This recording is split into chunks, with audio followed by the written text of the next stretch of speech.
Okay. Hello, everyone. So I'm so glad you could all make it out. Thank you so much for registering and attending the National Undergraduate Consortium of Science Journalism's annual conference. It's a great pleasure and privilege to sit, I guess, before you all, a collection of students and scientists, both at the undergraduate, graduate, and faculty levels. I hope you're all as excited to discuss undergraduate research as I am.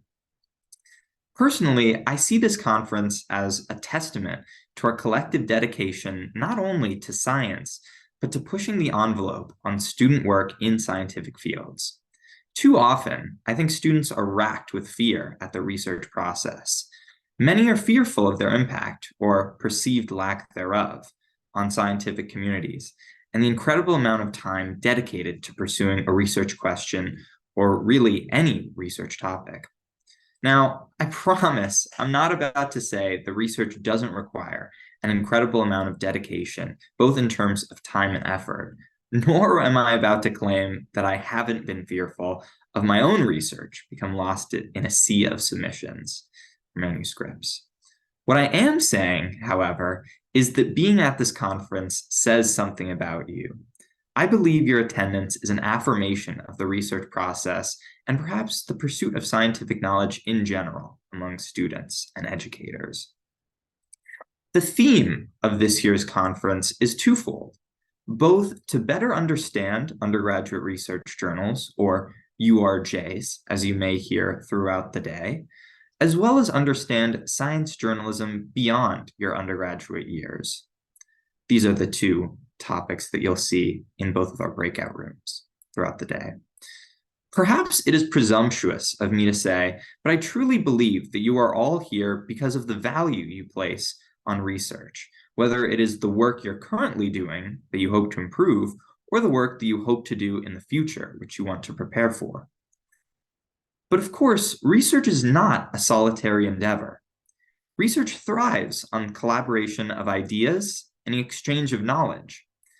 I believe that our academic and professional communities have a lot to exchange, and I hope that this conference is a platform not just for others to present their life experience. I hope it is one for you to listen, connect, learn, and grow alongside your fellow researchers.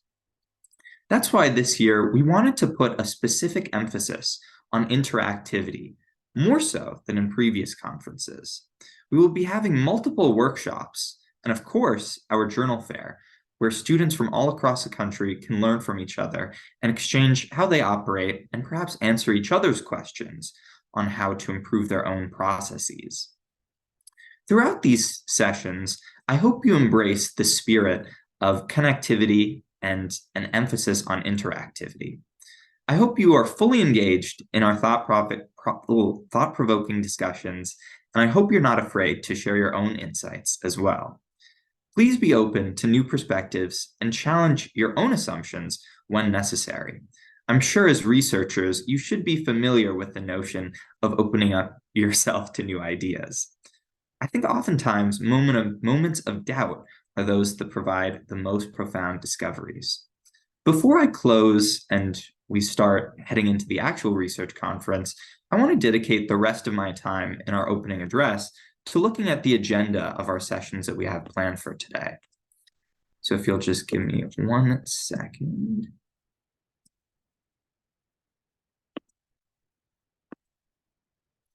Okay, so today we are going to, okay. So we have 3 sessions today. The first is with Dr. Graves, Dr. Oliver, panels on lessons learned in a faculty-run undergraduate research journal, as well as credibility and accessibility in research consumption. To give sort of a brief overview on these, the first is going to be a panel hosted with myself, Dr. David Oliver, and Dr. Marcia Graves, who've been working with faculty-run undergraduate research journals and student-run undergraduate research journals at the University of British Columbia for the past few decades. They've made great strides in understanding how to organize undergraduate research journals and effectively target learning goals. In this panel, they will discuss various lessons learned throughout working on both, and I hope that everyone attending will come to the conclusions on how to effectively increase outcomes in their own journals, as well as generally increase scientific literacy. The second sort of ongoing panel during session 1 is going to be about credibility and accessibility in research consumption. We want to ask, how can we as students and scientists maintain a level of credibility through presented information while also remaining accessible for undergrad students?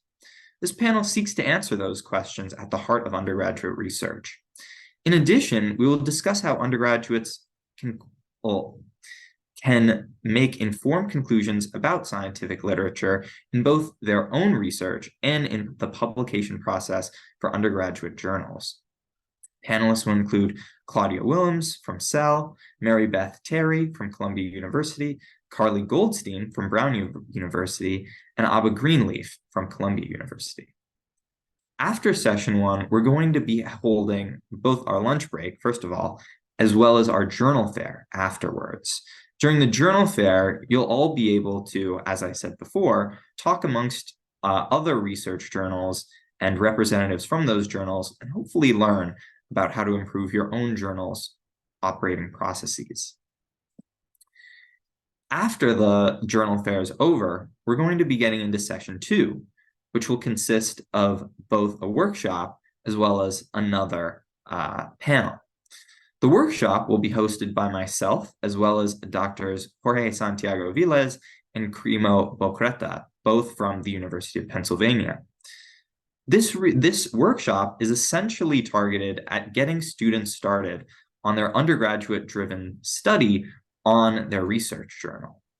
I'll sort of go more into this during the actual workshop, but essentially I want to impart the idea that every undergraduate research journal is capable of writing a research paper detailing their methods and current evaluation of their operations. And by the end of this workshop, I hope that students will have a general understanding of how to get there. The next session is with Dr. Faith Kearns, a scientist and science communication practitioner with particular interests in water, wildfire, climate change, and people. Aside from being a faculty member at Arizona State, she is the author of the award-winning Getting to the Heart of Science Communication. Her panel will be on the importance of science communication, how to get involved, and how to improve your science communication skills for future careers. And lastly, our third session before our keynote speaker with Dr. Evelyn Sun will be a story form science workshop with Dr. Adam Steinberg and Holly Walter Kirby from Storyform Science, who will be presenting on how to communicate through research posters, research talks, and how to visualize data. This session introduces the Storyform Science method, and if interest for this session is great enough, the NUCSJ may host more in the future, similar to how we may also host more undergraduate research sessions with Dr. Bocreta and Dr. Santiago Viles. And lastly, in session 3, we'll have another panel on careers in scientific communication with Matthew Hudson from the New Yorker, Kate Stoll from the AAAS Center for Scientific Evidence and Public Issues, and John LePuc, the chief medical correspondent for CBS News. This panel is going to be about scientific journalism and communication for future career paths for undergraduate scientists and beyond. And after this, we'll be getting into our keynote speaker. So with that, I believe it's 10:57. At this point forward, you are all allowed to pick which breakout rooms you would like to attend, and essentially, learn at your own pace and sort of attend which events inspire or interest you the most. So with that, I think we will get this conference started. So I'll see you all in the breakout rooms. If you have any questions, feel free to reach out to our director of events, Heather Laurel Jensen. So yeah. Hi, everyone. I'm opening up breakout rooms right now. They will each have a title for the panel that you're interested in going to. So you should be able to just jump into them. But if you have any issues, please just let me know.